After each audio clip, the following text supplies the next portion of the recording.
réinventer la ville. À l'heure de la ville que l'on dit mutable, quels usages pour quels espaces, quels services en lien avec quel logement? Eh bien, c'est l'objet de cette plénière. Je vais demander à Patrick Bouchain, Valérie Flicoteau, Claire Gelin, Rachid Kadour, Jean-Yves Manot, Jean-Luc Vidon et Philippe Bis de venir nous rejoindre sur cette tribune. Et ce n'est pas juste pour leur laisser le temps de monter et d'intervenir. Bonjour, monsieur Manot. Mais aussi parce que ce film constitue une superbe entrée en matière. Regardez ces images.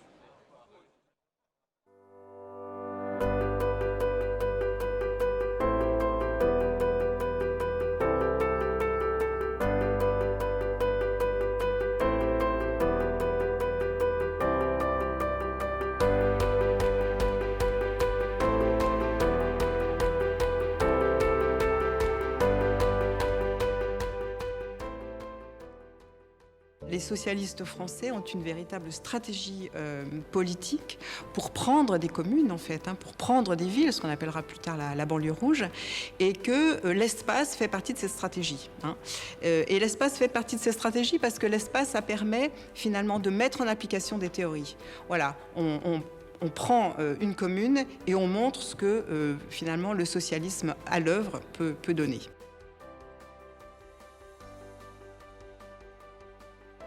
Une population beaucoup plus nombreuse trouve là beaucoup plus de confort, d'hygiène, de soleil et d'espace libre. Cependant, ces bâtiments géants, surface plate, volume cubique, géométrie monotone, risquent de conduire à une autre laideur. Quoique harcelés par les impératifs d'urgence et de prix, les architectes s'efforcent d'y pallier. Comme à Épinay, ils recherchent la diversité des volumes, la variété des couleurs, l'inattendu des perspectives. Ainsi se dessine tout un mouvement d'études vers l'urbanisme, esthétique sociale. À Firminy-Vert, la majesté du site souligne la hardiesse des constructions nouvelles qui abritent 5000 personnes.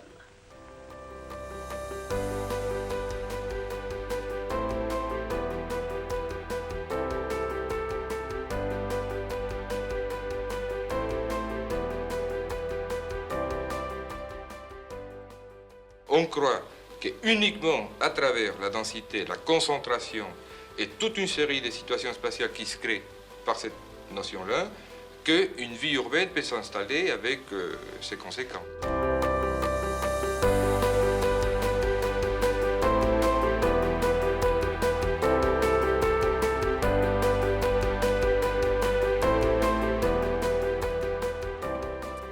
Voilà, c'est formidable, hein, les images d'archives, et on a retrouvé ça, des trucs des années 60, 70. On va donc parler de la ville heureuse. Je vais commencer par vous présenter évidemment les intervenants qui se sont installés à cette tribune. Patrick Bouchain, urbaniste, architecte, scénographe, Grand Prix de l'urbanisme 2019. Valérie Flicoteau, urbaniste, architecte, vice-président du Conseil national de l'Ordre des architectes. Claire Gelin, responsable du pôle gestion locative et solidarité d'Aquitanis. Rachid Kadour, vous êtes géographe à l'École normale supérieure d'architecture de Saint-Étienne. Vous êtes auteur d'un livre qui s'appelle « Les grands ensembles, patrimoine en devenir », qui est d'ailleurs disponible à la librairie, et vous d'ailleurs vous signerez cet après-midi. Je suis sûr que vous aurez beaucoup de gens qui viendront acheter votre livre. Jean-Yves Manot, on ne le présente pratiquement plus, président de consommation, logement, cadre de vie, la CLCV. Philippe Bis, conseiller euro métropolitain, adjoint de la commune de Strasbourg. Jean-Luc Vidon, président de l'ADRIF, le directeur général d'ICF Habitat La Sablière. J'ai envie de commencer par une question toute bête. C'est quoi la ville heureuse pour vous, Patrick Bouchain? Ah bah oui, c'est ce qui s'appelle ne pas être prêt, ça. Je pense que la ville heureuse, c'est celle dans laquelle on peut habiter tous ensemble, mais c'est celle dans laquelle on peut faire toutes les fonctions qui apparaissent comme séparées. C'est-à-dire que moi, je pense que le grand défaut de notre époque, c'est justement, on a tous les moyens, on a tous les savoirs, toutes les compétences, tous les règlements, mais on a trop fortement spécialisé. Et donc, c'est de remettre ensemble les choses pour comprendre à quoi ça sert, toutes ces lois et tous ces règlements. Et donc, c'est un travail que je fais depuis très longtemps, c'est de ne pas construire, mais d'accompagner. Claire Gelin? Moi, je dirais que pour nous, en tout cas à Aquitanis, il nous semble que la ville heureuse, c'est la ville que l'on va coproduire avec les habitants. Et j'ajouterais que c'est une ville qui est en amabilité avec son territoire et son environnement écologique, physique, voilà, ses riverains, les arbres, la nature. Très bien. Jean-Luc Vidon? Je pense que la notion de bonheur est relative. Si on compare nos villes françaises à nombre de grandes villes dans le monde, on pourrait considérer qu'elles sont relativement heureuses parce qu'il existe un certain nombre de services, de prise en charge, de solidarité. Par contre, je ne pense pas que la ville aujourd'hui, nos villes, soient des villes réellement heureuses parce qu'elles sont confrontées à l'urgence, elles sont confrontées à la ségrégation, elles sont confrontées au bonheur d'une partie de leurs habitants et à la grande difficulté des autres. Donc ce sont des villes qui excluent. Donc pour moi, la ville heureuse, c'est une ville qui ne doit pas exclure, c'est une ville qui peut prendre en compte la nécessité de cohésion sociale, une ville que ses acteurs sont capables de faire évoluer pour tenir compte des enjeux du moment. Valérie Flicoteau? Moi, je dirais que la ville heureuse, c'est une ville où on peut vivre ensemble. Et ça reprend un peu nombre de choses qui ont été faites. Et c'est une ville aussi qui vit en harmonie avec son territoire et le territoire dans lequel elle s'installe. Jean-Yves Manot? Oui, la ville heureuse, au-delà, puisqu'on est entouré d'architectes et d'urbanistes, c'est pas évidemment que des bâtiments, de la qualité de l'appartement, mais c'est bien sûr le mode de vie des personnes qui y vivent, dans un environnement souvent difficile, et de plus en plus difficile en fonction de la situation sociale dans laquelle on est.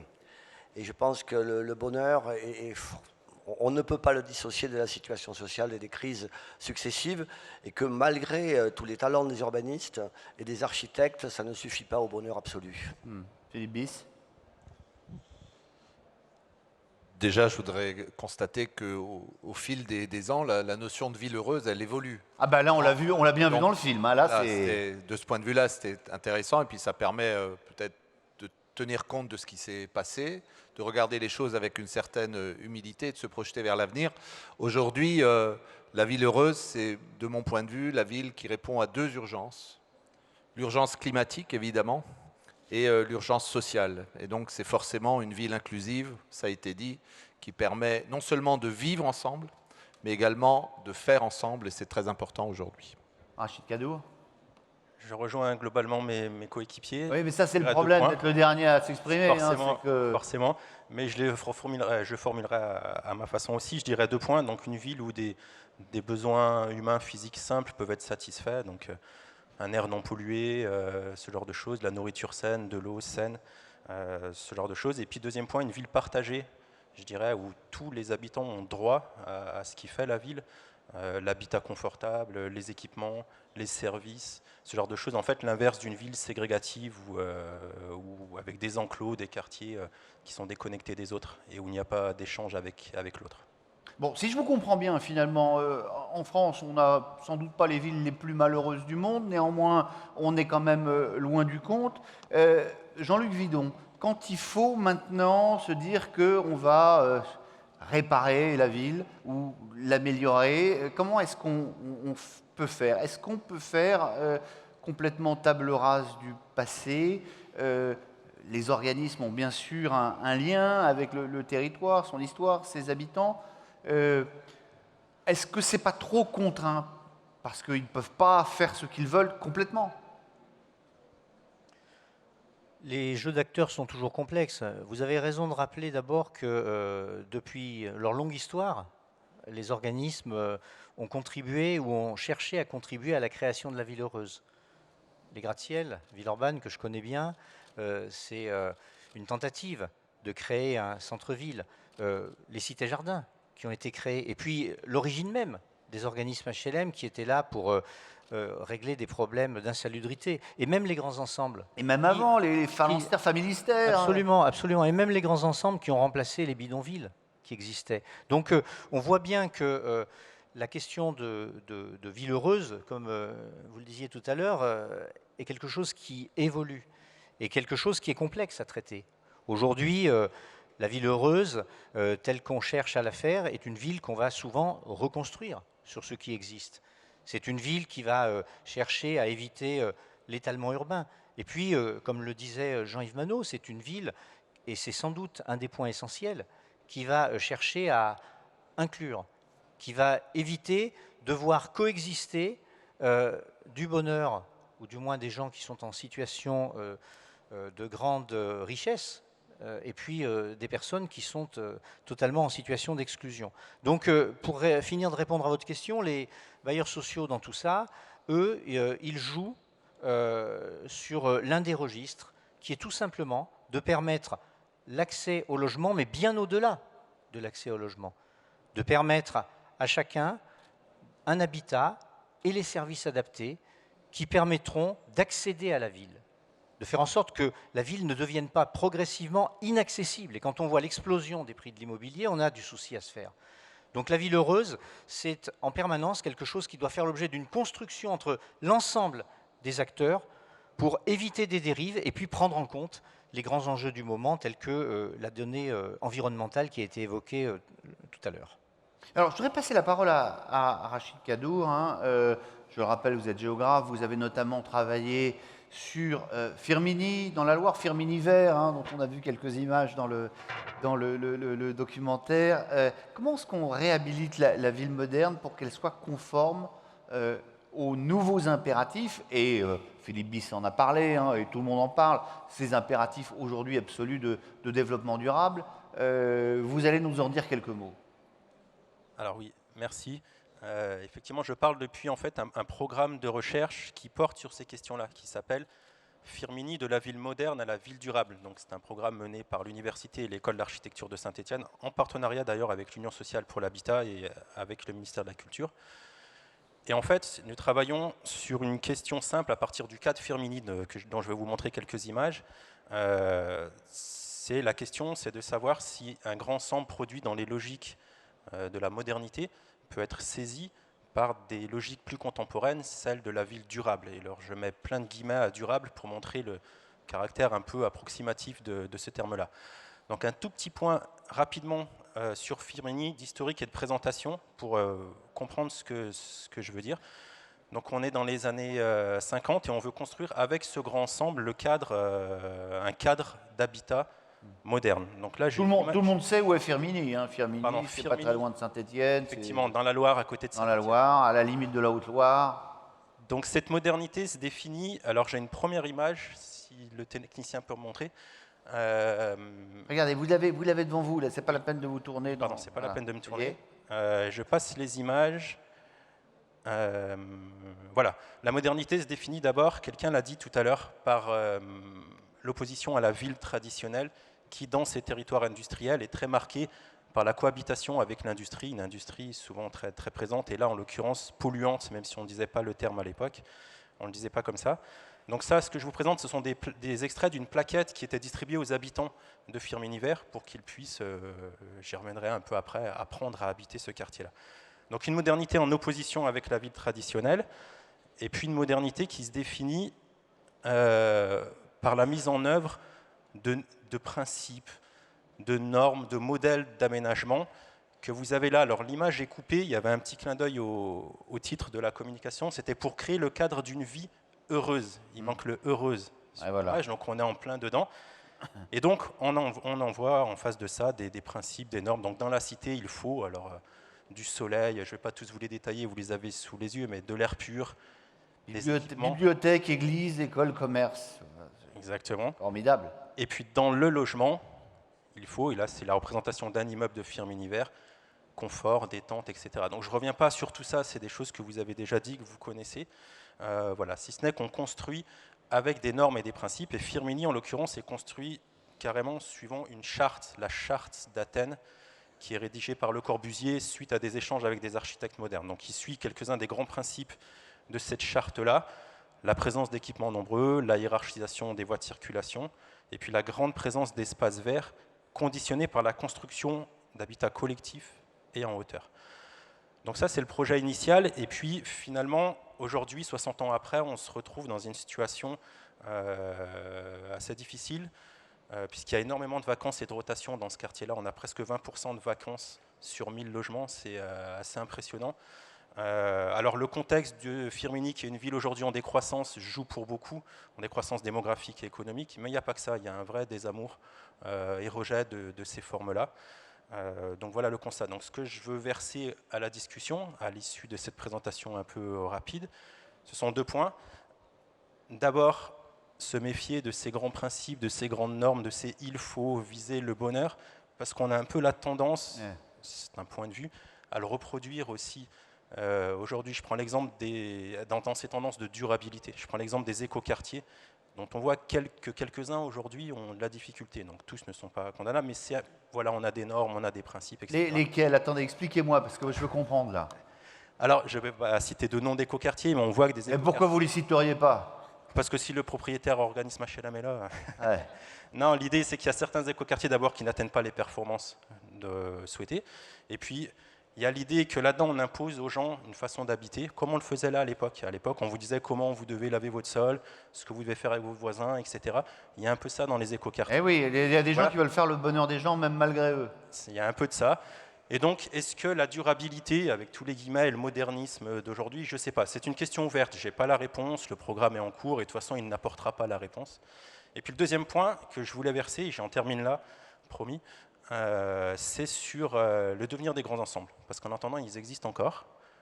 Tous ne sont pas démolis ou à démolir, et en particulier celui-là, puisqu'il est classé au titre du patrimoine. Donc, pour le coup, on doit le transmettre aux générations futures.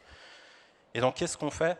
Voilà, donc l'hypothèse que l'on travaille dans ce programme de recherche, c'est de se dire qu'il y a malgré tout, dans ce projet moderne initial, quelques atouts qui méritent d'être valorisés. Je pourrais peut-être les présenter un petit peu ailleurs, mais parce qu'ils font sens dans les transitions, et je ne parle pas de durabilité cette fois, mais de transitions vers lesquelles on veut aller, que notre époque a. On vous redonnera la parole, Rachid Gadour, mais moi je voudrais me tourner vers Claire Gelin. Vous parlez-nous un petit peu de ce que vous faites à Aquitanis, parce que vous mettez en avant des projets de développement durable pour mener vos projets. Alors vous entendez ce que disait Rachid Gadour, hein, ça ne marche pas toujours, il ne faut pas faire le bonheur des gens malgré eux. Comment vous faites ? De façon très très simple. D'abord peut-être juste une petite chose sur la notion de grands ensembles que vient d'aborder Monsieur Cadour. Un petit exemple à Bordeaux, nous, de ce qu'on a pu faire sur un grand ensemble, donc un héritage de la modernité. Et plutôt que de démolir, on s'est dit on va essayer de réenchanter, régénérer la modernité. Et on a travaillé avec Lacaton et Vassal, le Grand Parc. D'accord. On a travaillé avec Lacaton, Vassal, Druot et Hutin sur l'ajout de jardins d'hiver et donc de régler aussi des questions d'enjeux de développement durable. Et puis de laisser une pièce dans laquelle chaque habitant pouvait avoir libre cours à son imagination sur la façon d'habiter. Et donc aujourd'hui, on a des gens qui ont des chambres dans ces jardins d'hiver, on a des gens qui ont des cuisines extérieures, on a des gens qui ont des bibliothèques, on a on a des gens qui stockent aussi, évidemment. Et on a 1001 façons d'habiter ces espaces en plus rajoutés où on essaye de régénérer un peu la modernité des grands ensembles. Et pour répondre à votre question, je vais essayer d'être assez précise. En restant concise, voilà, voilà, ça, exactement. L'enjeu est là. Tout l'enjeu est là. On essaye en fait d'aller chercher une compétence qui est la compétence des habitants et de les inclure le plus en amont possible dans nos projets. Alors évidemment, attendez, on peut pas c'est le pas faire. De la démagogie, ça? Non, justement, attendez, j'ai pas développé. Justement, l'idée c'est d'être un peu réaliste et de se dire qu'on ne peut pas le faire sur tous nos programmes de production neuve, ni sur tous nos programmes de réhabilitation, et donc de choisir des lieux particuliers sur lesquels on a la main, on a la maîtrise foncière, donc on va pouvoir aussi gérer un peu ces espaces-là, et on va travailler avec les habitants. Alors pour vous donner un petit exemple, par exemple sur une ancienne cité-jardin à Bordeaux, on a travaillé, on avait plus de 30 maisons. Il y avait 113 maisons à la base, il en restait 30 qui étaient encore sur pied, 15 qui étaient occupés, et on voulait faire un programme de construction neuve. Et donc on a travaillé avec les riverains, on a travaillé avec l'atelier Philippe Madec, et on a travaillé avec les riverains sur la programmation de ce quartier-là, de ce morceau de territoire-là, où on leur a dit, ben voilà, le PLU il nous autorise à construire 130 logements. Nous, on sait, on a déjà fait les études, réhabiliter ces maisons-là, c'est pas possible, c'est économiquement pas viable, ça tient pas la route. Et il y a un vrai besoin, on est au cœur de la métropole bordelaise, il y a un vrai besoin de logement. Comment est-ce que vous, riverains, vous voulez participer à la création de ce projet et amender le projet? Et donc, de manière très concrète, ça s'est concrétisé par l'équipe de maîtrise d'œuvre qui, à un moment, a fait un bivouac d'une semaine sur le quartier, dans une des petites maisons qu'on a dû un peu nettoyer, mais sur le quartier, ils se sont installés, ils sont allés à la rencontre de l'ensemble des riverains qui avaient des petites échoppes bordelaises. En plus, on était dans une ville de pierre avec que des maisons individuelles autour, ou en tout cas majoritairement. Et donc, ils ont fait du porte-à-porte pendant une semaine pour rencontrer les riverains, essayer de comprendre quelles pouvaient être leurs attentes, leurs angoisses aussi, de voir un programme de logement social s'installer derrière chez eux. On a fait des ateliers de partage sur qu'est-ce que ça veut dire la coproduction, enfin voilà, tout un ensemble de moyens mobilisés pour essayer de coproduire la programmation. Donc du coup, on n'a pas fait 130 logements, on en a fait 118. On devait tout démolir et finalement on sauvegarde 2-3 maisons parce qu'on se dit que ça fait partie de l'héritage du patrimoine de ce petit morceau de territoire. On garde quelques arbres qui étaient aux yeux des habitants en tout cas très symboliques. Et les architectes, ils acceptent ça? Il a accepté ça, oui. Et même, je vais vous dire, même la façon dont il a été choisi est assez étonnante puisque, alors j'ai plus les détails de quel type de marché on a passé avec lui, mais en tout cas, ce qui est sûr, c'est qu'il ne nous a pas rendu d'esquisse au moment de la sélection.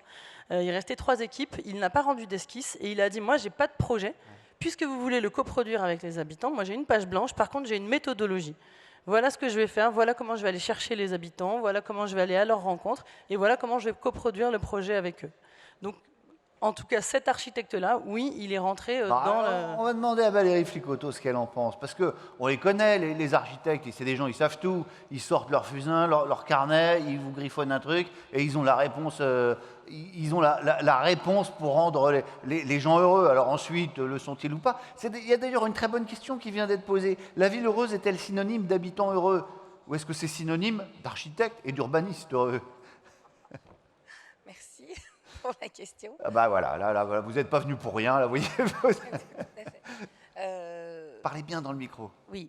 Alors, je pense que la politique des modèles et la politique, effectivement, des architectes urbanistes des Murges, qui a été en cours dans les années 60, et on voit Firmini, et je pense la Charte d'Athènes, les SIAM ont existé. Je veux dire, c'est des choses qui sont là et on n'a pas, il faut les regarder. Aujourd'hui, je pense que là, on fait la ville autrement. Je pense que les architectes travaillent différemment. Je pense que tout le monde est conscient qu'il faut aussi savoir faire la ville sur la ville et réinvestir des lieux qui sont déjà construits, s'intéresser à toutes les questions de réhabilitation et de transformation du déjà là, du faire avec. Et ça, les architectes contemporains sont complètement dans cette mouvance. Ce qui veut dire que si c'est les architectes contemporains, que ça n'a pas toujours été le cas. Les architectes, ils ont répondu à une Vous êtes comme commande. Rachid Kadour, vous ne voulez pas vous fâcher avec... Non, du tout, mais enfin, je veux dire, la ville, c'est la construction de la ville, c'est un processus qui est complexe dans lequel les architectes interviennent. Ils interviennent, ils répondent à une commande sur laquelle ils peuvent agir plus ou moins, sur lequel ils peuvent apporter, notamment par l'écriture d'une forme architecturale, une vision. Mais en même temps, ça reste l'un des acteurs d'un ensemble. L'architecte, c'est pas lui qui fait la ville. La ville est coproduite par des décisions politiques, par des constructeurs, par des entreprises.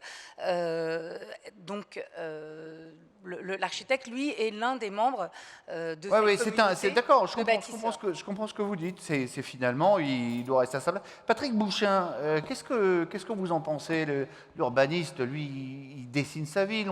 On se souvient de Niemeyer qui dessine Brasilia d'un coup de crayon. On rase la moitié de l'Amazonie, on construit une ville superbe. C'est compliqué, parce que, si vous voulez, moi, je suis un peu à cette rupture. C'est-à-dire, quand je suis sorti de l'école, j'ai fait ma première place chez un architecte qui était un Grand Prix de Rome, qui avait 4500 logements à construire. Et donc... c'est qui? Non, je ne le dirai pas. Ah bah. Et On va donc, retrouver, on va regarder la page Wikipédia. il y avait un chef d'agence et qui m'a dit, bah voilà, tu attaques. Et je dis, mais j'attaque comment? Et il a pris son trousseau de clés, c'est pour ça que le sort, il a dit, ce sera le centre-ville.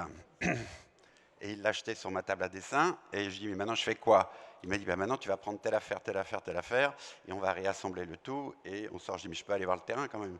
Il dit, non, c'est pas la peine, c'est une plaine. Et donc, j'ai démissionné le soir. Voilà. Donc, j'ai dit, je ne construirai jamais. Et comme ne construisant jamais, j'ai été le premier à dire, ce qui existe, c'est le projet. Voilà, donc l'état des lieux, c'est le projet. Et donc, pendant très longtemps, j'ai fait de la réhabilitation culturelle, puisque j'ai fait maintenant le Théâtre des Bouffes du Nord, avec rien, en visitant un théâtre qui avait pris feu. Peter Brook l'a choisi parce qu'il ne valait rien.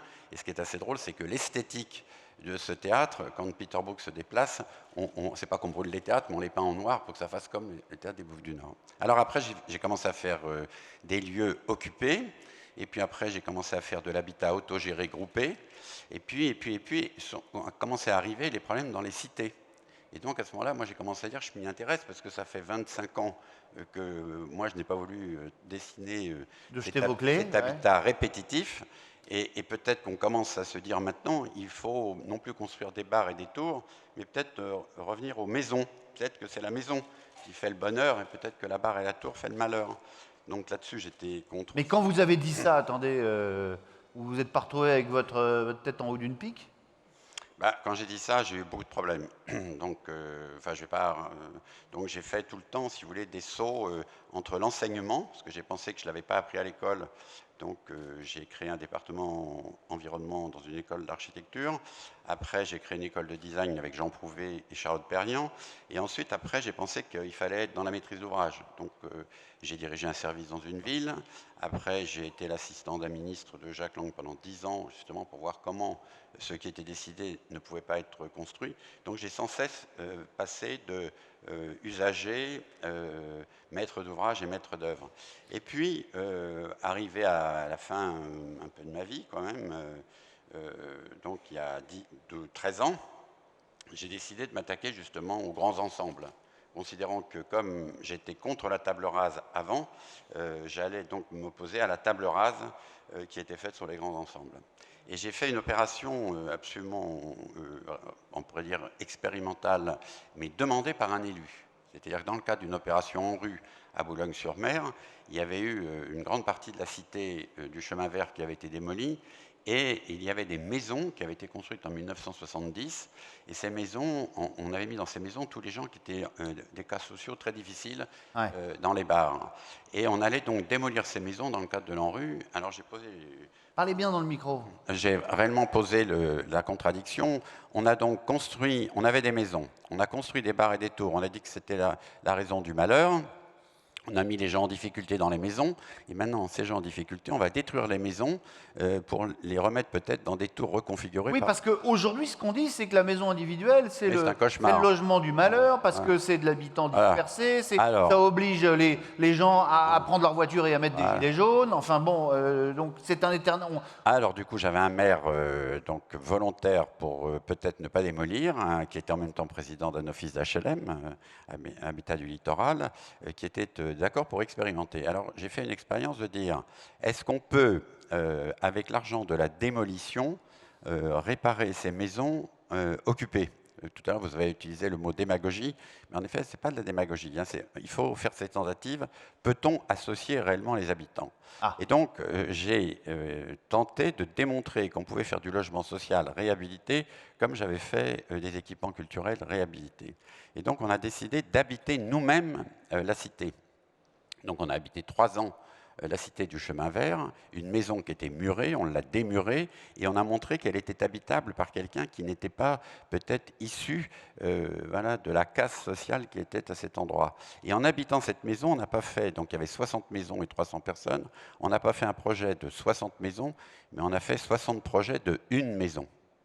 Et c'est un truc comme ça. Donc, du sur-mesure. Non, mais ça paraît impensable parce que, mettons, même la personne de la Caisse des dépôts a dit « mais je vais quand même pas faire 60 dossiers ». Mais on est d'accord pour dire que cette façon de faire, c'est quand même pas la norme dans les cabinets d'urbanisme, cabinets d'architecture, d'une manière générale. On est quand même d'accord pour dire ça, Patrick Bouchain. Ben oui, mais comme il faut changer. Ah ben voilà. Non, mais c'est très intéressant. Philippe Bis, alors... D'abord, il faut d'abord dire qu'il y a un changement dans l'enseignement, qu'il y a un changement dans l'approche sociale chez les architectes, qu'il y a une difficulté peut-être même à trouver du travail, que peut-être trouver ce genre de travail, c'est de prendre un travail qui n'est pas donné aux architectes. Donc c'est peut-être d'augmenter justement le champ de l'intervention de l'architecture. Non, mais juste pour aller jusqu'au bout, parce que c'est là où ça bascule, c'est que moi j'ai dit alors... Moi j'aimerais bien qu'on donne la parole à tout le monde quand même, Patrick Bouchain. Si je ne franchis pas la pas là, si je ne dis pas que les 40 000 € par maison qui étaient pour la détruire, c'est 40 000 € pour la construire, je voulais 40 000 €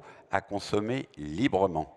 C'est-à-dire de sortir du principe qui est qu'on lance des appels d'offres et qu'on confie donc toujours les mêmes choses aux mêmes personnes et qu'en réhabilitant, on reproduit un modèle. Et donc on a fait 40 000 € comme si c'était une régie de quartier et on a donc attribué les marchés à des gens qui n'accédaient pas au marché du logement social, donc à des artisans. Et en faisant cela, on a fait donc un chantier comme on peut en faire dans une ville normale. Quand vous êtes un bourgeois et que vous habitez dans un immeuble, si vous changez votre salle de bain, vous ne lancez pas un appel d'offres, ni vous attendez que tout le monde change sa salle de bain pour changer votre salle de bain. Et donc, habitant pendant 3 ans, on a fait un travail de reconstruction sociale totalement du quartier, y compris de l'espace public. Donc je m'arrête là, mais si vous voulez, c'est pour compléter ce que Aquitanis fait, qui est réel, et peut-être que certains bailleurs sociaux font.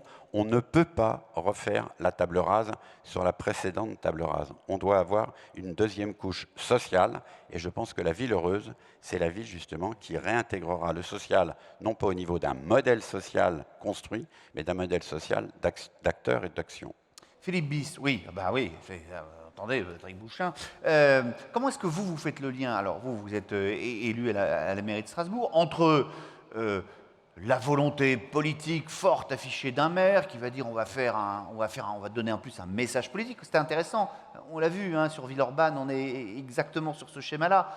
L'ego, parce qu'il existe, de l'architecte, les désirs de la population. Finalement, vous devez arbitrer un peu autour de tout ça, quoi. Oui, en entendant les uns et les autres, je me disais qu'après tout, ceux qui ont la responsabilité d'organiser et de faire la ville harmonieuse ou heureuse, ce sont les élus. Ce sont les élus qui ont la charge de coordonner les acteurs, de faire en sorte qu'aujourd'hui, les habitants, qu'il s'agisse de locataires, de bailleurs sociaux ou de tous les citoyens de la ville, puissent être associés le mieux possible à la transformation de leur ville, puisque la ville, elle se transforme tous les jours. Et notre responsabilité, c'est d'avoir une vision, évidemment, nous avons aussi quelques convictions, mais de les confronter au quotidien dans l'élaboration de la ville. Moi, je suis élu, président aussi de bailleurs social, donc si on doit insister sur le rôle des bailleurs, moi je pense qu'il est déterminant, et il l'a été tout au long de l'histoire de la construction de nos villes, parce que une ville heureuse, c'est une ville où les plus fragiles peuvent vivre confortablement. Et vivre confortablement, c'est évidemment avoir un logement, c'est pouvoir se déplacer librement dans la ville, c'est pouvoir se soigner. À Strasbourg, nous sommes très acteurs, moteurs, les bailleurs sociaux, dans la mise en place de maisons urbaines de santé dans les quartiers les plus populaires, l'accès à la santé. Voilà, c'est tout ça qui fait que finalement, la ville heureuse, c'est évidemment la ville où les habitants sont heureux. Sinon, ça n'a pas de sens. Jean-Yves Manot, comment est-ce que vous voyez la place des habitants, des locataires dans ce débat?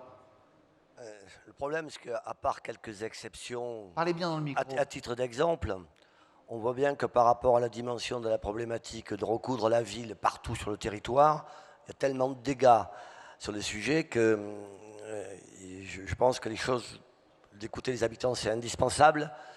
Et en même temps, la notion de bonheur, quand on les questionne, est peut-être différente de ce qu'imaginent les architectes. Vous savez, moi, je suis surpris, parce que j'ai eu d'autres responsabilités, et de démolition de tours sur le bord du périphérique de Paris. On ne peut pas dire que c'est des conditions de vie absolument idéales, et pourtant, quand on faisait le porte-à-porte pour les expliquer aux personnes qu'on allait démolir, mais qu'on allait les reloger à Paris, la première réponse était « Oui, mais je veux bien, vous allez me reloger, mais vous allez me reloger dans un espace extrêmement restreint sur le plan géographique, entre le périphérique et le boulevard des Maréchaux. » Et je leur expliquais, mais je dis, écoutez, vous êtes parisien et parisien, Paris vous appartient. Ça veut dire quoi? Ça veut dire que, visiblement, la notion d'appartenance à une ville complète, avec tous les charmes que peut avoir une capitale, ils ne l'intégraient pas pour eux-mêmes, parce qu'ils pensaient ne jamais y avoir droit. Et donc, il y a là un problème de fond, et on le trouve partout. Regardez ce qui se passe dans les démolitions des grands ensembles. Ces gens y ont été heureux. Et chaque fois qu'on démolit, qu'on fait un film, ils pleurent.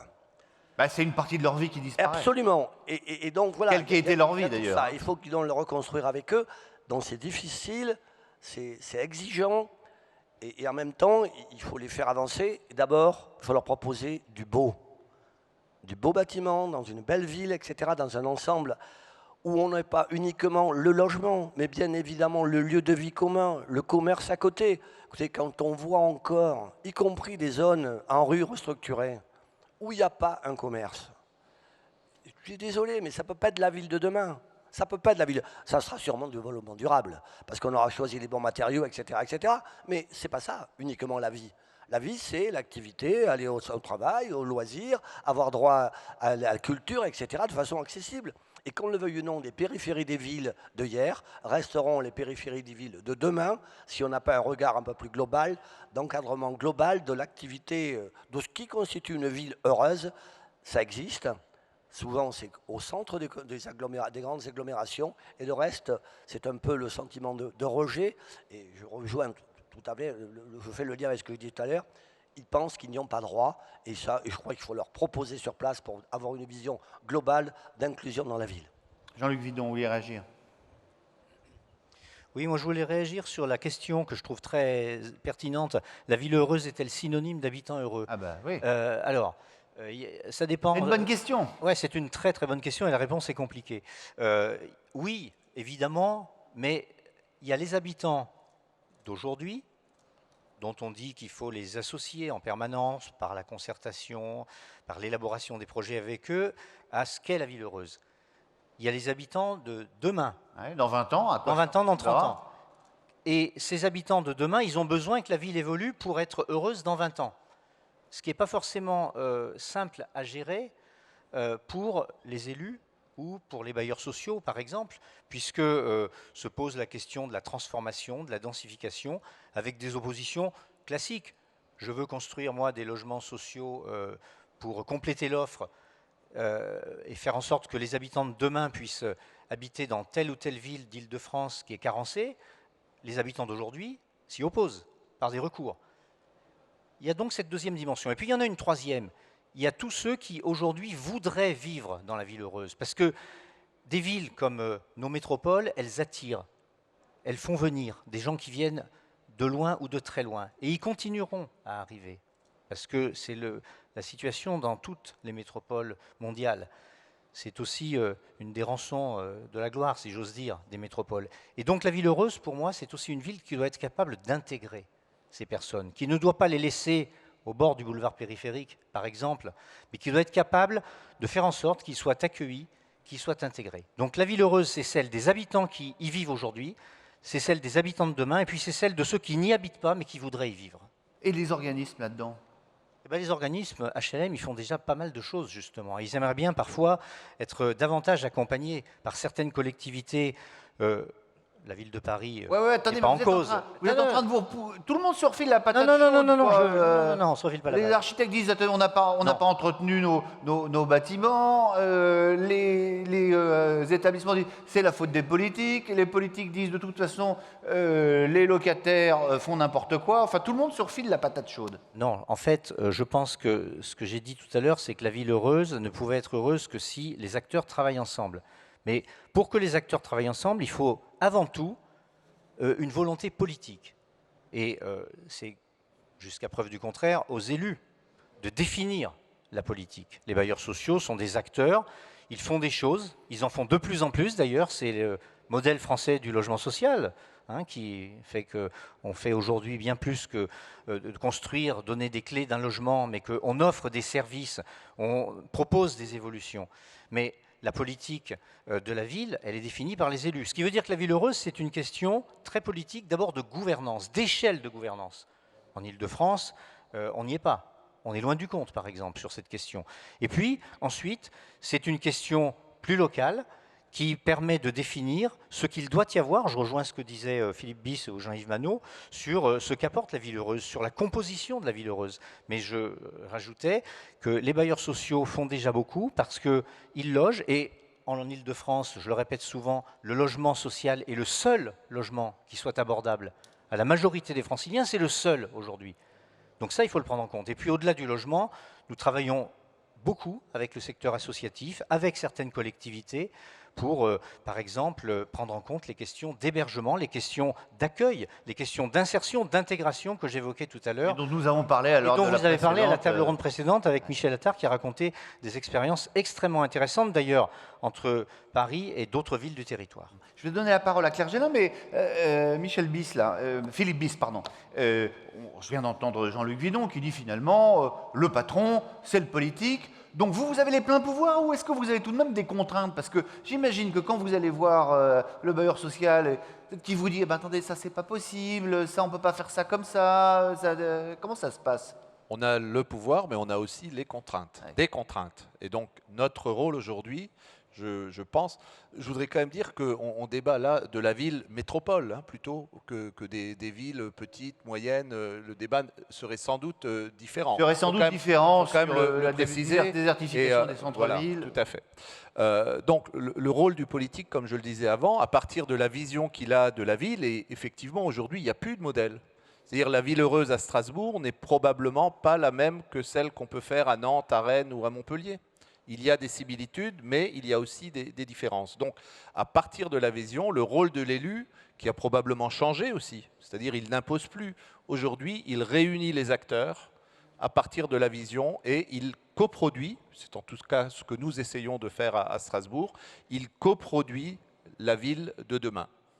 Je pense que, alors, ça ne sont pas que des mots, c'est beaucoup de travail, c'est même plutôt chronophage, mais je crois que le résultat, au final, est meilleur, en tout cas je l'espère, que ce qu'on a pu produire de manière un peu plus directive, je dirais, en laissant faire les spécialistes. En tout cas, ce que vous avez fait à Strasbourg, c'est pas mal. Pour ceux qui ne connaissent pas, il faut aller... Aujourd'hui, il y a évidemment l'expertise, les experts, les spécialistes, il y a les élus, mais il y a aussi l'expertise d'usage. Et je crois qu'aujourd'hui, il faut qu'on associe, on a la maîtrise d'ouvrage, nous on dit aussi, il y a la maîtrise d'usage, qui permet de faire des choses qui soient peut-être plus pérennes et plus durables.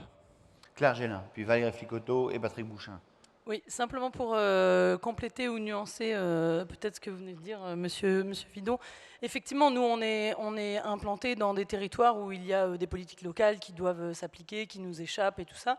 Mais justement, nous, ce qui nous semble important à Aquitanis, c'est de choisir des petits lieux d'expérimentation, des territoires d'expérimentation, des lieux singuliers dans lesquels on va pouvoir tenter, expérimenter, de mettre en œuvre la petite utopie qu'on va porter pour tel ou tel endroit. Comment est-ce qu'on va essayer d'associer nos futurs habitants sur des territoires où on a vraiment la main et où on n'a pas nécessairement à attendre justement des politiques locales de pouvoir avoir des autorisations autres pour pouvoir avancer sur nos territoires.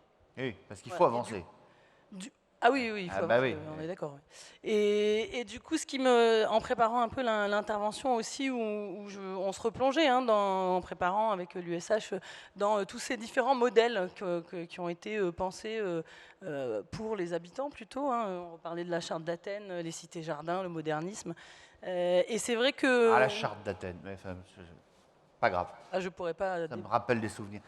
Allez, continuez. Et du coup, nous, à Aquitanis, là où on expérimente de travailler avec les habitants, derrière, on essaye de tirer le fil à chaque fois un petit peu plus loin On a fait une opération d'habitat participatif locatif, ce qui était plutôt une première. L'habitat participatif, c'est plutôt pour les accédants en général. Là, on a travaillé avec des locataires 4 ans avant l'arrivée dans les logements. Donc ça pose évidemment des problèmes réglementaires d'attribution. 4 ans avant, c'est-à-dire que vous étiez obligé de repérer les gens 4 ans avant qu'ils ne puissent entrer dans leur logement. Oui, mais après, on a travaillé pendant 4 ans avec eux. Ça va sans dire. On a travaillé avec les architectes, voilà, on a construit un petit peu le mode d'habitat qu'ils avaient envie et on essaye d'aller aussi vers comment est-ce qu'on va partager la gestion de ce cadre de vie avec les habitants. Puisqu'un office, enfin en tout cas un bailleur, souvent est gestionnaire. Et là, nous, on essaye de tirer le fil justement de est-ce que la ville heureuse, c'est la ville où on va responsabiliser nos habitants et est-ce qu'on peut arriver à des endroits où on va co-gérer les lieux avec les habitants sur des questions aussi pratiques que la maîtrise des charges, le choix des entreprises qui vont venir nettoyer. Voilà, vous allez jusqu'à la co-gestion. Enfin, on va tenter d'aller Yves Manot qui a la banane là, jusque-là, mais... On va tenter d'aller jusqu'à la co-gestion, puisque là, on travaillait l'idée sur le projet d'habitat participatif locatif notamment, qui commençait à germer, mais il faut qu'on le partage aussi avec ses habitants.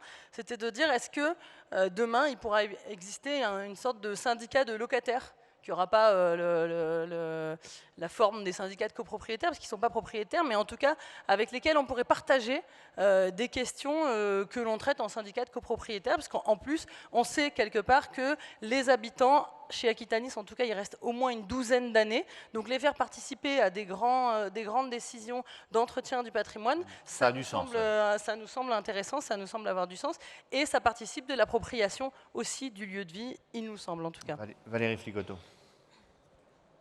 Oui, alors...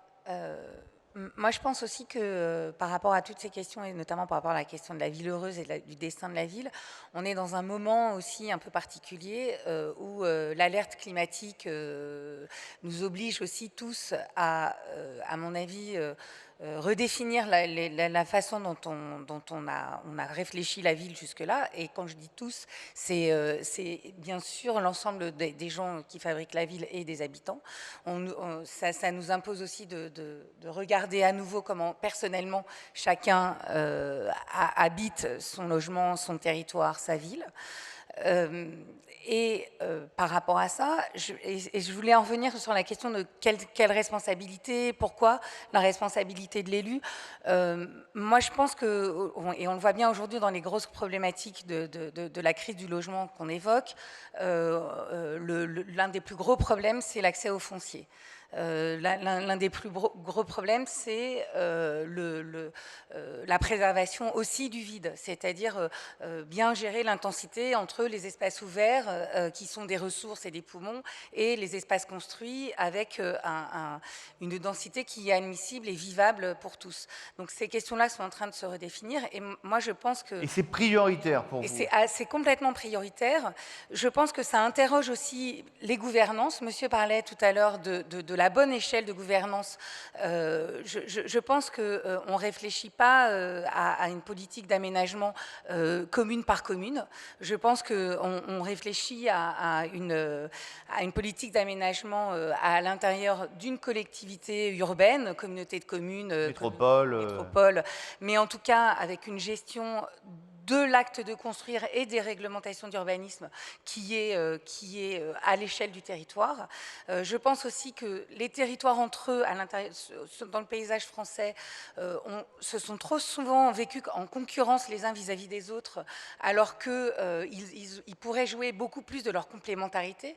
On voit là aujourd'hui, dans les dispositifs, pour en venir aux villes qui sont moins métropolitaines et les villes en déshérence, pourquoi à 20 km de distance, il y a 5 hypermarchés dans 2 villes différentes, alors que les villes pourraient jouer de complémentarité de services. Eh oui, mais les taxes tombent pas au même endroit, forcément. Eh bien, c'est pour ça que je pense que l'aménagement du territoire, c'est un peu l'affaire de tous. Ouais. Mais en même temps, vous savez que c'est paradoxal aussi ce que vous dites, parce qu'on entend dire il faut qu'il y ait de la décentralisation, donner le pouvoir au local, et puis de temps en temps, quand on donne trop le pouvoir au local, on a des maires qui se battent d'une commune sur l'autre, on dit attendez, il faut prendre du recul, il faudrait que ça soit le département. Et puis si l'État prenait ses responsabilités, non mais répondez Jean-Yves Manot, il n'y a aucun problème, il n'y a pas de souci. J'adore pouvoir, quand vous savez, il y a le téléphone qui sonne, alors la personne est très embêtée, etc. Donc c'est un peu paradoxal. L'échelle de la gouvernance, moi je pense qu'effectivement, la bonne échelle de la gouvernance, c'est quelque chose qui est fondamental. Je pense que Strasbourg, effectivement, est un exemple. J'ai aussi en tête l'exemple de Rennes, qui, depuis 40 ans, depuis bien avant toutes les lois, a créé une métropole où tout ce qui était autorisation d'urbanisme a été ramené au sein de la métropole, et donc toutes les questions d'aménagement du territoire se faisaient de façon centralisée. Donc cette question de la bonne échelle territoriale à laquelle la décision d'urbanisme doit se prendre est fondamentale. Et à mon avis, c'est le défi que nous offre, c'est peut-être aussi une opportunité à tirer dans ces questions de développement durable, que ça va nous obliger à tous dialoguer autrement, y compris l'État, y compris les élus locaux. Patrick Bouchain, vous vouliez réagir? Je ne sais pas si c'est pour réagir à cette question qui vous est posée directement, extrêmement respectueuse. Monsieur Bouchain, que pensez-vous que les bailleurs sociaux doivent changer dans leur gouvernance pour mieux construire? Point d'interrogation. D'abord, ce n'est pas tellement le mieux construire, mais c'est vrai que c'est compliqué parce que, on l'a vu tout à l'heure, il y avait une crise. Donc voilà, la France était en retard au niveau du logement social, il y a eu la guerre, il y a eu une décision donc de construire massivement. La bataille du logement. Voilà, pour rattraper le retard. Et donc c'est pour ça que moi je ne critique pas ce qui a été fait, peut-être qu'on ne pouvait pas le faire autrement. Mais puisque ça a été fait, on pourrait dire que c'est la base historique de loger une nouvelle population, et cette base historique, comme on l'a dit tout à l'heure, elle a une mémoire historique, et donc on ne peut pas détruire ce qui a été en fin de compte un bien social. Donc c'est une propriété sociale, et c'est pour ça que je suis pour cette deuxième couche qui en fin de compte complète ce qu'on n'a pas pu faire dans l'urgence. Alors donc moi je pense que les organismes qui ont été des organismes constructeurs et pour lesquels on leur demande aujourd'hui d'atteindre un seuil de 12 000 logements pour être rentable, peut-être être 12 000 logements pour avoir une rentabilité au moment de sa construction, mais je suis pour un changement d'échelle peut-être pour sa gestion. Et donc je fais en ce moment 9 expériences sur le territoire français qui est de voir est-ce que c'est un même logement social qui existe dans un village de 50 habitants, un bourg de 1000 habitants ou une métropole moyenne comme Orléans de 200 000 habitants ou un département d'outre-mer comme Mayotte. Alors si je prends le petit, je vais prendre le plus petit, parce qu'en France, c'est dans le petit peut-être que le grand peut apparaître. Dans le village de 50 habitants, et si je veux appliquer la loi telle qu'on demande aujourd'hui d'avoir 20% de logements sociaux, et si on dit que quand on construit le logement social, c'est le foncier qui est pénalisant, là c'est l'inverse. Dans un village, le foncier ne coûte rien, alors que la construction coûte cher, puisque tout ce qui était construction agricole est devenu résidence secondaire. Et donc je travaille dans un tout petit village dans les Alpes de Haute-Provence, avec la Fondation de France. Est-ce qu'un berger qui souhaite donc avoir un logement donc social, parce que ses revenus s'apparentent à un revenu faible, est-ce qu'on peut prendre en compte que la norme d'un logement social peut être le logement d'un berger qui vit avec 2000 bêtes? Et cette personne qui vit avec 2000 bêtes, donc il est l'expression de ce qu'on appelle le vivant aujourd'hui. Il vit avec le monde vivant qui nous nourrit. Donc ce n'est pas une connerie de ferme urbaine sur le toit d'une tour, c'est une réelle agriculture qui nous nourrit. Ça c'est pas pour l'agriculture urbaine. C'est déjà dur d'être agriculteur, on ne va pas nous faire croire qu'on peut l'être sur le toit d'une tour. Et donc du coup, est-ce qu'on peut dire que dans un petit il faut que vous alliez à Brooklyn. Oui. Attendez. Alors du coup, on se pose la question, est-ce qu'on peut se réunir pour faire rentrer une bergerie dans un village qui, en effet, s'est appauvri, mais pourtant, il est conservé comme un village exemplaire. Donc, dès qu'on va construire quelque chose autre que ce que le village était, l'architecte des bâtiments de France ou le classement de ce village interdirait qu'on y construise une bergerie. Et donc, tout le problème est, est-ce qu'on peut réunir l'argent qu'on aurait mis pour une zone d'activité artisanale qui ne marchera jamais, et est-ce qu'on peut éventuellement réhabiliter ou construire quelque chose avec des matériaux de réemploi, parce qu'on a plein de maisons en ruine, pour construire une bergerie qui, elle, aurait 2000 bêtes, dont l'argent serait conjugué avec l'argent du logement social et l'argent du développement économique. Mais quand vous vous adressez à un bailleur social et que vous lui dites, bon, ça y est, j'ai une bonne idée, mais c'est pour un logement, il dit, je ne peux pas venir pour un logement.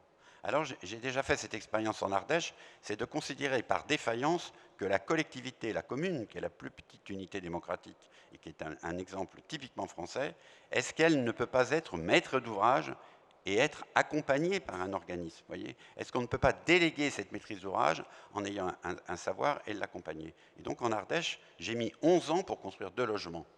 Et maintenant, la commune devient maître d'ouvrage parce qu'elle a démontré qu'elle avait déjà réhabilité une école qui était devenue un logement social et que moi, je pouvais construire 2 logements écologiques pour faire un logement social. Et donc, vous voyez, moi, je crois que le logement social est fondamental. On l'a dit tout à l'heure, c'est ce qui permet en effet cette harmonie sociale.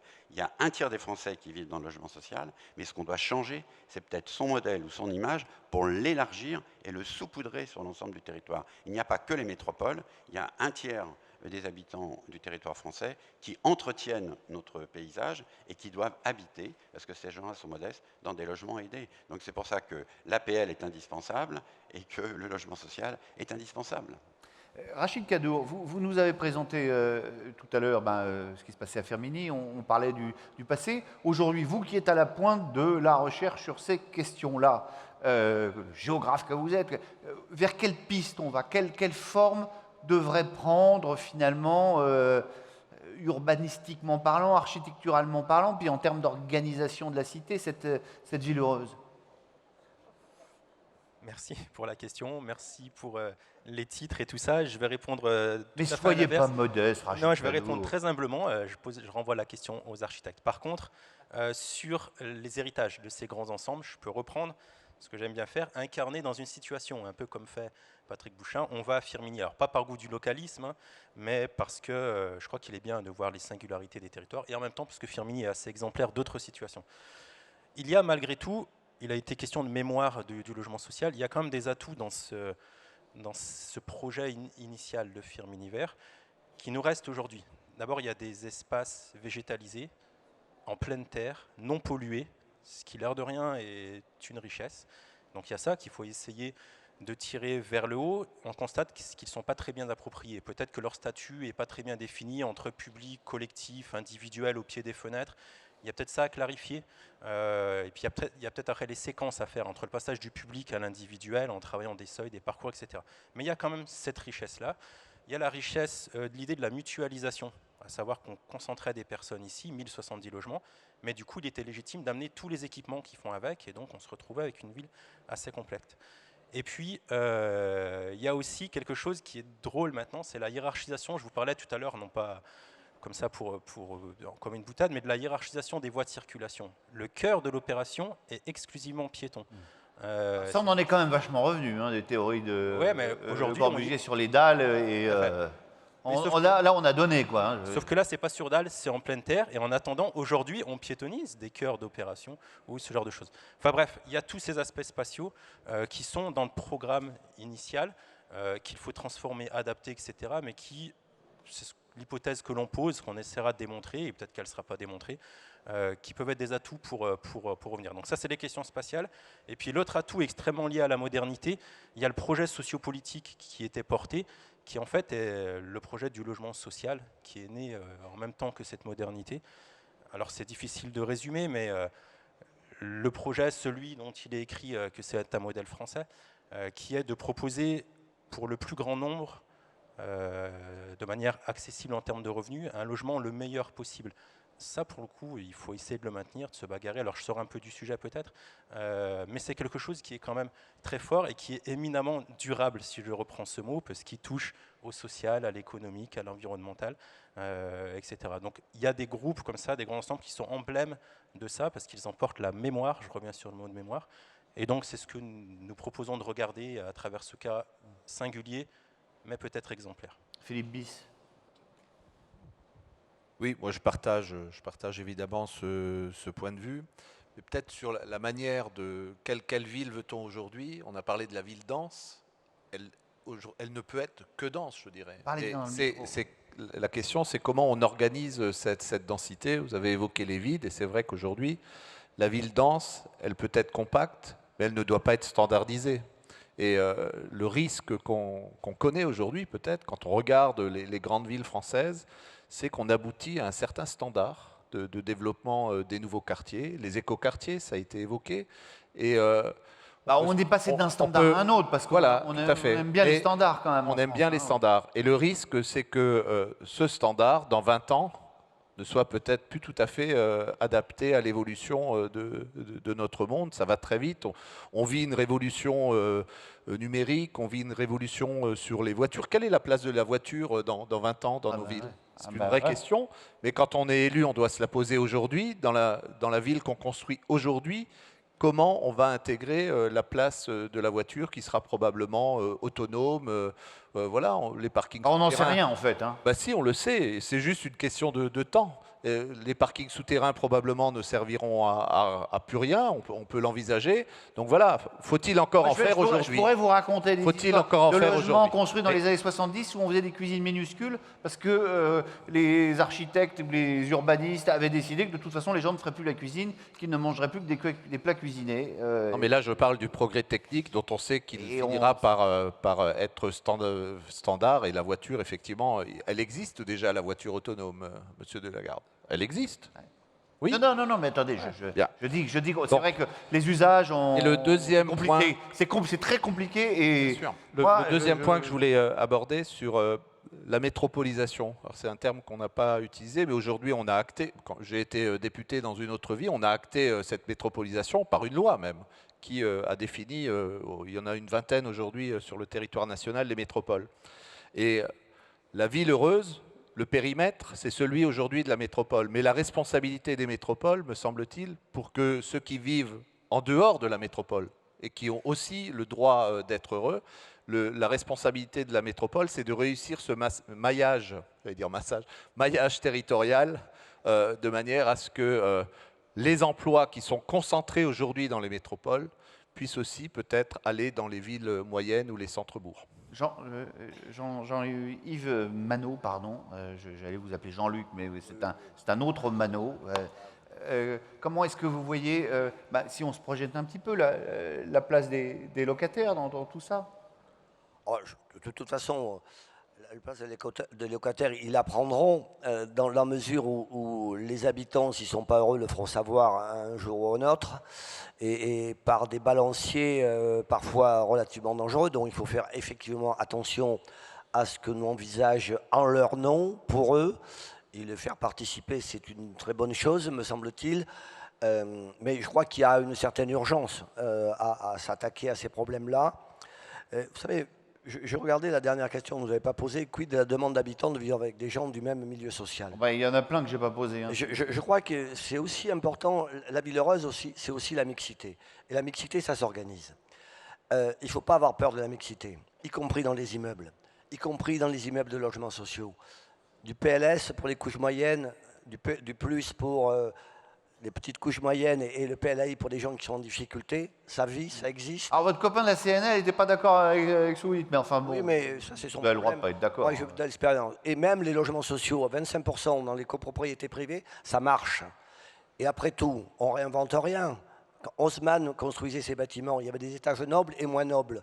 Et ça vivait bien. Et bien aujourd'hui, la mixité, ça s'organise à condition que les décideurs dans les attributions de logements respectent la ventilation des revenus des personnes pour qu'il y ait une harmonie dans un immeuble avec la mixité. Et ça, c'est la voie d'avenir pour avoir une ville heureuse, à condition, on ne fera pas à l'envers. Quand on dit aujourd'hui qu'on va construire du PLS dans des zones en rue, avec une image extrêmement négative, etc., les gens ne veulent pas y aller.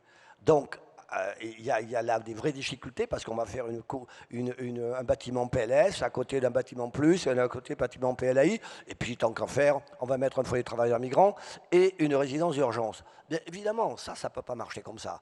Donc il y a là des responsabilités importantes du politique à tous les niveaux, mais je pense que les habitants en général, locataires ou pas locataires, ont leur mot à dire et le feront savoir aux élus, aux responsables politiques, de façon plus ou moins violente s'ils ne sont pas écoutés. Mais vous savez, il y a plein de contradictions et les citoyens sont totalement de contradictions. Aujourd'hui, on va avoir les élections municipales. Et ça va te dire, il ne faut surtout pas construire, arrêter de densifier. Mais les mêmes qui disent ça, disent, attendez, il ne faut pas d'étalement urbain, parce que c'est pas écologique. Mais on fait quoi? On les loge où? Donc il y a là bien la problématique d'organiser la ville, d'organiser les métropoles avec des périmètres relativement larges, où chacun trouvera sa place, et pour faire de la place aux uns aux autres.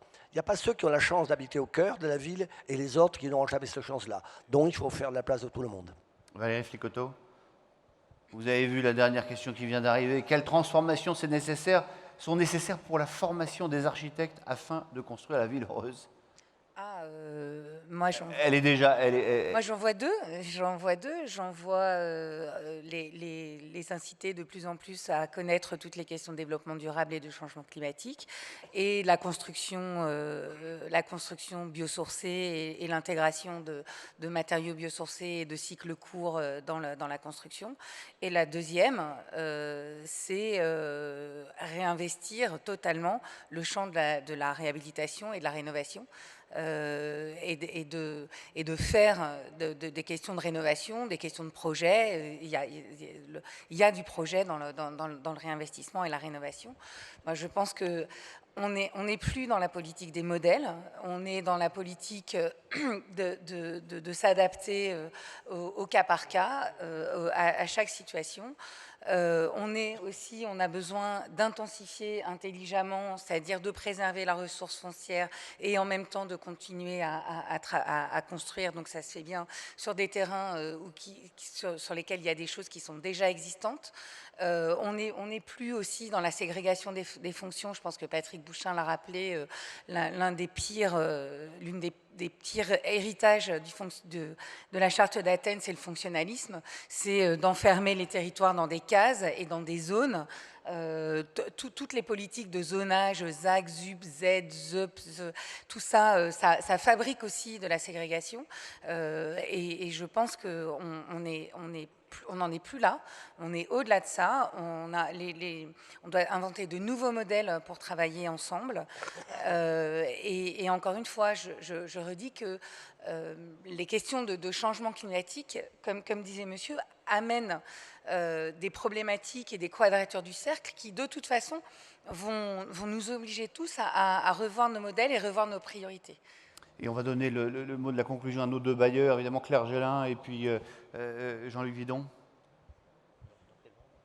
Claire Gélin, si vous voulez, ou Jean-Luc Vidon, l'un à l'autre, l'autre l'un. Ouais. Un des mots de la fin alors. Premier point, je voulais dire à Patrick Bouchain qu'on n'a pas encore accueilli de bergers à Paris, mais on transforme nos parkings pour y accueillir des agriculteurs. Voilà, donc il y a moins de voitures, il y a des besoins de circuits courts en termes d'alimentation, donc on transforme avec d'autres bailleurs d'ailleurs nos parkings en sites agricoles et ça marche très bien. Au-delà de ça, on a parlé... champignons. Et des endives. On a parlé, et d'autres choses aussi, mais je vous ferai visiter. On a parlé des bailleurs et de leur rôle dans cette affaire, la question de la gouvernance. Bon, ce qu'on attend aujourd'hui des bailleurs, c'est plus d'efficacité, d'où les dispositions de la loi Elan, si tant est que taille soit liée à efficacité, mais en tout cas... faisons ce postulat. Les bailleurs sont en train, en tout cas, de risquer l'exercice. Ce qui me paraît important, c'est d'une part de ne pas oublier la notion de proximité, dans tous les cas, parce que la ville heureuse, c'est une ville qui est bien gérée aussi, et la gestion de proximité, la gestion au plus près, c'est quelque chose d'essentiel. Et puis, les bailleurs sociaux transforment non seulement leur gouvernance, mais leur organisation. Ils ont été des constructeurs, et ils souhaitent d'ailleurs le rester. Ils souhaitent avoir toujours accès direct au foncier, mais ils souhaitent également être des sociétés en capacité de proposer des services de plus en plus, des services individuels et des services collectifs aux habitants sur les questions environnementales, sur les questions de la précarité énergétique, sur les questions de santé, sur les questions du vieillissement. Tout ça a été abordé. Donc oui, nous avons notre part de responsabilité dans la construction de la ville heureuse. Voilà. Et puis pour terminer, je voudrais... redire une phrase qui m'a bien plu dans ce qu'a dit Anne Hidalgo lors de l'ouverture de ce congrès. Elle a dit pour aller bien, une ville doit s'intéresser aux plus fragiles. Et tout ça, c'est totalement vrai. La ville ne peut pas être heureuse si elle exclut. Claire Gélin. Oui, moi en fait je voulais réagir à ce que disait Valérie Flicoteau. Et ce sera le mot de la fin. Voilà, ce sera vous le allez mot de la voir. fin. Les questions de développement durable et d'écologie ne sont pas seulement l'affaire des architectes, me semble-t-il, en tout cas dans le logement, et que on voit bien que quand on coproduit les espaces avec les habitants, et je reprendrai l'exemple de la résidence qu'on a fait en habitat participatif locatif, ce sont les habitants eux-mêmes qui ont poussé la maîtrise d'œuvre un peu dans leur retranchement, puisqu'ils ont été jusqu'à demander qu'on puisse installer des toilettes sèches dans leur logement, et qu'ils ont été jusqu'à pousser quelques demandes au niveau écologique. Et on a étudié avec eux, évidemment, la faisabilité de l'ensemble de leurs demandes, mais qu'en fait, on se rend bien compte que ça n'est pas l'affaire que des architectes ou que des gens qui vont produire le bâtiment, mais que, voilà, quand on pose la question aux habitants qui sont là, en général, ils ont des bonnes idées, et ils sont aussi convaincus que nous sur les questions d'urgence climatique auxquelles il faut qu'on fasse face. Bien, merci à vous. Applaudissements pour les participants à cette table ronde. Merci. On a été obligé d'être un tout petit peu plus court. On se donne rendez-vous cet après-midi. Vous savez, le gros morceau, c'est le discours du Premier ministre qui risque peut-être d'être un petit peu perturbé, puisque je ne peux pas ne pas vous annoncer cette nouvelle qui est intervenue il y a quelques minutes. Le président Jacques Chirac est décédé. Voilà, ça n'a rien à voir avec ce congrès, mais évidemment, ça risque d'avoir quelques conséquences tout de même. Merci infiniment à vous. Très bonne continuation de journée.